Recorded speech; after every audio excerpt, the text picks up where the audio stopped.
ಅಧ್ಯಕ್ಷರಾದಂಥ ನಾಗಲಕ್ಷ್ಮಿ ಚೌಧರಿ ಅವರು ನಿಮ್ಮ ಮೇಲೆ ಅಸಮಾಧಾನಗೊಂಡಿದ್ದಾರೆ. ಅದ್ರ ಬಗ್ಗೆ ನಿಮ್ಮ ಒಂದು ರಿಯಾಕ್ಷನ್? ನಾನು ಅವರು ಅಸಮಾಧಾನಗೊಂಡಿದ್ದೆಲ್ಲ ಸ್ವಲ್ಪ ಅರ್ಥ ಇದೆ.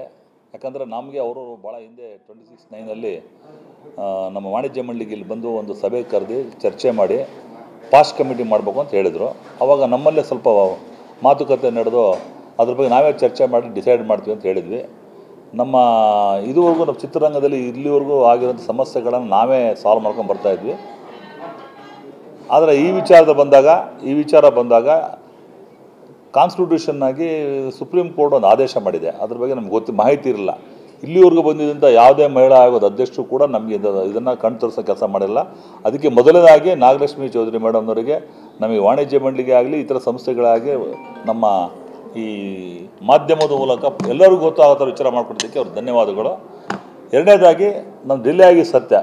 ಯಾಕೆ ಡಿಲೇ ಆಯಿತು ಅಂದರೆ ಅವು ಕೆಳಗೆ ನಾವು ಸಮಯಾವಕಾಶ ಬೇಕು, ನಮ್ಮ ಚರ್ಚೆ ಆಗಬೇಕಾಗೋದು ಎಲ್ಲ ಕ್ರಮದಲ್ಲಿ ಇರೋದು. ನಮ್ಮದು main purpose of activity to protect the interest of producer, distributor, exhibitor. ನಮ್ಮದು ಬೈಲಾ ಪ್ರಕಾರ ಕಲಾವಿದರ ಸಂಘ ನಮ್ಮ they are not comes and errors ಅಂತ ಹೇಳ್ಬಿಟ್ಟು ನಾನು ಕೇಳಿದಾಗ, ನಾನು ಕಲಾವಿದರ ಸಂಘ ಕಮ್ಯುನಿಕೇಟ್ ಮಾಡಿದಾಗ ಅಲ್ಲಿಂದ ನಮಗೆ ಬರೋದು ಬಿಕಾಸ್ ಆಫ್ ದಿಸ್ ಸಿಚುವೇಶನ್ ಸಿನಿಮಾಗಳು ರಿಲೀಸ್ ಆಗಿರೋದ್ರಿಂದ ನಮ್ಗೆ ಕಮ್ಯುನಿಕೇಷನ್ ಬರಲಿಲ್ಲ.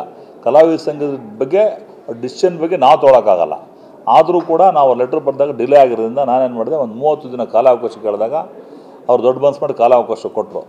ಇನ್ ಬಿಟ್ವೀನ್ ನಮ್ಮ ಸಡನ್ ಡೆವಲಪ್ಮೆಂಟ್ 30 ಕಾಲಾವಕಾಶ ಆದರೆ ಅಷ್ಟು 14-11 ನಮಗೊಂದು ಸಡನ್ನಾಗಿ ಡೆವಲಪ್ಮೆಂಟ್ ಮಾಡಾಗಿ ನಮ್ಮ ವಾಣಿಜ್ಯ ಮಂಡಳಿಯ ಚುನಾವಣೆ ನಡೆಸುವಂಥ ಪರಿಸ್ಥಿತಿ ಬಂತು. ವಾಣಿಜ್ಯ ಮಂಡಳಿ ಚುನಾವಣೆ ನಮ್ಮ ಬೈಲಾ ಪ್ರಕಾರ ಚುನಾವಣೆ ಮಾಡಿದಾಗ ಅದನ್ನೇನು ಮಾಡಿದ್ರೆ, ನಾವು ಚುನಾವಣೆನ 14-11 ಅನೌನ್ಸ್ ಮಾಡಿದಾಗ December 12th ಎಲೆಕ್ಷನ್ ಡಿಕ್ಲೇರ್ ಮಾಡಿದಾಗ ಅವಾಗ ನಮಗೆ ಆಟೋಮೆಟಿಕಲಿ ನಾವು ಏನೋ any decision to be taken ಕಾರ್ಯಕಾರಿ ಸಮಿತಿ ತೀರ್ಮಾನ ತೊಗೊಂಡ್ಮೇಲೆ ಅದನ್ನ ಹೆಸರು ರೆಕಮೆಂಡೇಷನ್ ಮಾಡಿದ ಮೇಲೆ ನಾವು ಮಾಡಬೇಕಾಗತ್ತೆ. ಅದು ಕೂಡ ಏನಾಗಿದೆ, ಅದಕ್ಕೆ ಸ್ವಲ್ಪ ಪ್ರಾಬ್ಲಮ್ ಇದೆ ಮೇಡಮ್. ಒಂದು ತಿಂಗಳು ಕಾಲ ಅಷ್ಟು ನಮ್ಗೆ ಆಗಲ್ಲ. ಬಿಕಾಸ್ ಎಲೆಕ್ಷನ್ ಹೊಸ ಬೋರ್ಡಲ್ಲಿ ಮಾಡಬೇಕಾಗತ್ತೆ. ಅದರಿಂದ ನಾವು ಏನೇ ಮಾಡಿದ್ರು ಊರ್ಜಿತ ಆಗಲ್ಲ. ಕಾನೂನು ಪ್ರಕಾರ, ಕಾನ್ಸ್ಟಿಟ್ಯೂಷನ್ ಪ್ರಕಾರ ಮಾಡಬೇಕಂದ್ರೆ ವಾಣಿಜ್ಯ ಮಂಡಳಿಯಲ್ಲಿ ಕಾರ್ಯಕಾರಿ ಸಮಿತಿ ತೀರ್ಮಾನ ತೊಗೊಂಡಿದ್ದೆ ಅಂತಿಮ ಅನ್ನೋದು ಒಂದು ಭಾವನೆ ಇದೆ.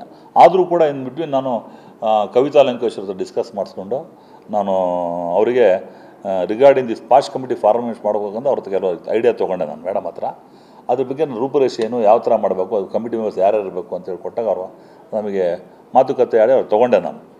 ಈಗ ನೆಕ್ಸ್ಟ್ ಮಂತ್ ಎಲೆಕ್ಷನ್ ಇದೆ, ಫಿಲ್ಮ್ ಚೇಂಬರ್ ಎಲೆಕ್ಷನ್. ಹೌದು, ಎಲೆಕ್ಷನ್ ಮುಗಿಯೋವರೆಗೂ ಆ ನಿರ್ಧಾರಗಳನ್ನು ಏನೇ ತೊಗೊಂಡ್ರು ಅಲ್ಲಲ್ಲ, ನಾವು ಆದರೂ ನೋಡಿ ಅದನ್ನು ಡಿಲೇ ಆಗಿದೆ. ಅವು ಖಂಡಿತ ಬಿಕಾಸ್ ಎಲೆಕ್ಷನ್ ನೋಡಿ, ನಮಗೆ ಆಲ್ರೆಡಿ ನೇಮ್ ಮಾಡ್ಕೊಂಡಿದ್ವಿ. KFC ಅದು ಮೆಂಬರ್ ಯಾರು, KFC ಪ್ರೆಸಿಡೆಂಟ್ ಇರಬೇಕು, ಒಂದು ಮಹಿಳಾ KFC ಮೆಂಬರ್ ಪ್ರಮೀಳಾ ಜೋಶಿ ಅವರು, ಕವಿತಾ ಲಂಕೇಶ್ ಇದ್ದಾರೆ, ಅದರ್ ಗುಡ್ ಮೆಂಬರ್ಸ್, ಒಬ್ಬರು ಲಾಯರ್ ಇರಬೇಕು, ಇನ್ನು 5-6 ಜನ, ಇಬ್ಬರು ಒಟ್ಟು 7 ಮೆಂಬರ್ಸ್ ಕಮಿಟಿ ಮಾಡ್ಬೇಕಾಯ್ತದೆ. ಅದರಲ್ಲಿ ನೋಡಿ ನೀತು ಶೆಟ್ಟಿ ಇದೆ, ಶ್ರುತಿ ಅರನ್ ಇದೆ, ಸಂಜೋತಾ ಇದೆ, ಅನಿತಾ ಭಟ್ ಇದೆ, ಚೈತ್ರ ಆಚಾರ್ ಇದೆ, ನಮ್ಮಲ್ಲಿ ಕಮಲಾ ಅಂತ ಆರ್ಟಿಸ್ಟ್ ಇದ್ದಾರೆ, ಲೇಡಿ ಆರ್ಟಿಸ್ಟ್ ಇದ್ದಾರೆ, ಇದು ಎಕ್ಸಿಕ್ಯೂಟಿವ್ ಮೆಂಬರ್ ಇದ್ದಾರೆ, ಅನಿತಾ ರಾಣಿ ಅಂತಿದ್ದಾರೆ, ಆಮೇಲೆ ಪ್ರಿಯಾಸನ್ ಅಂತಿದ್ದಾರೆ. ನಾವು ಚರ್ಚೆ ಮಾಡಿ ಮಾಡೋ ನಿರ್ಧಾರಕ್ಕೆ ಏನಾಯಿತು ಅಂದರೆ, ನಾವು ಕಾರ್ಯಕಾರಿ ಸಮಿತಿ ತೀರ್ಮಾನ ತೊಗೊಂಡು ಏನೂ ಮಾಡೋಕ್ಕಾಗಲ್ಲ ಅಂದಷ್ಟು ಲೆಟ್ರ್ ಬರೆದ್ವಿ ನಾವು. Communication made the communication to the Mahila Aayog. ಹಿಂಗೆ ಎಲೆಕ್ಷನ್ ಚುನಾವಣೆ ನಾನು ಅನೌನ್ಸ್ ಮಾಡೋದ್ರಿಂದ ದಯವಿಟ್ಟು another 1 month ಕಾಲಾವಕಾಶ ಕೊಡಿ. ಇಷ್ಟೇ ದಿನ ಕಾದಿದ್ದಾರೆ. For their patience we are very grateful to them. Madam, I request you on behalf film chamber of commerce, film industry, will have to discuss with ಕಲಾವಿದ ಸಂಘ ಎಲ್ಲ ಮಾತುಕತೆ ಆಡಿಟ್ಟಿದ್ದೀವಿ. ಅದು ಕಾನ್ಸ್ಟಿಟ್ಯೂಷನ್ ಮಾಡಬೇಕು ಅಂದರೆ we have to call for a fresh meeting. ಈಗ ನಾವೇನೇನು ನಿರ್ಧಾರ ತೊಗೊಂಡ್ರು ಊರ್ಜಿತ ಆಗಲ್ಲ once if you announce election. ಅದರಿಂದ ಅದೊಂದೇ ಕಾರಣಕ್ಕೆ ಹೊರತು ಯಾವುದೇ ಉದ್ದೇಶಪೂರ್ವಕಲಿ ಇಂಟೆನ್ಷನ್ನೇ ಆಗಲಿ ಡಿಲೇ ಮಾಡುವಂಥ ಕೆಲಸ ನಮ್ಮ ಕಡೆಯಿಂದ ಆಗಿಲ್ಲ. ಖಂಡಿತವಾಗ್ಲೂ ತಾವು ತೋರಿಸಿದ ಕನ್ಸರ್ನು, ಕಾಳಜಿಗೆ ನಾವು ನಿಜವಾಗ್ಲೂ ಧನ್ಯವಾದಗಳು ತಪ್ಪಬೇಕು. ಯಾಕಂದರೆ ಯಾವುದೇ ಮಹಿಳಾ ಅಧ್ಯಕ್ಷರು ಕೂಡ ಈ ಥರ ನಾವು ಯಾರು ಕೇಳಿರಲಿಲ್ಲ. ಮೊದಲನೇ ಬಾರಿ ನಾವು ಇದನ್ನು ಕಮ್ ಅಕ್ರಾಸ್ ದಿಸ್ ಆ್ಯಂಡ್ ಅವರು ಸುಪ್ರೀಂ ಕೋರ್ಟ್ ಆರ್ಡರ್ ಕಾಪಿ ನಾವು ನೋಡಿದ್ವಿ. ಅದಕ್ಕೆ ದಯವಿಟ್ಟು ಇಲ್ಲಿವರೆಗೂ ಕಾದಿದ್ದಾರೆ. ದಯವಿಟ್ಟು please wait for till the elections are over. another 20 days ಇದೆ. ಆಗ ಫಸ್ಟ್ ಬೋರ್ಡ್ ಮೀಟಿಂಗಲ್ಲಿ ಇದ್ರ ಬಗ್ಗೆ ಚರ್ಚೆ ಮಾಡಿ ನಾನು ಮಾಜಿ ಅಧ್ಯಕ್ಷನಾಗಿ ಪರ್ಮನೆಂಟ್ ಇನ್ವೈಟ್ ಆಗಿ ಅಲ್ಲೇ ಇರ್ತೀನಿ. ನಾನು ಹೇಳಿ ಮಾಡಿಸ್ಕೊಡೋಂಥ ಜವಾಬ್ದಾರಿ ಮಾಡ್ತೀನಿ ಅಂತ ಹೇಳ್ತೀನಿ ಸರ್.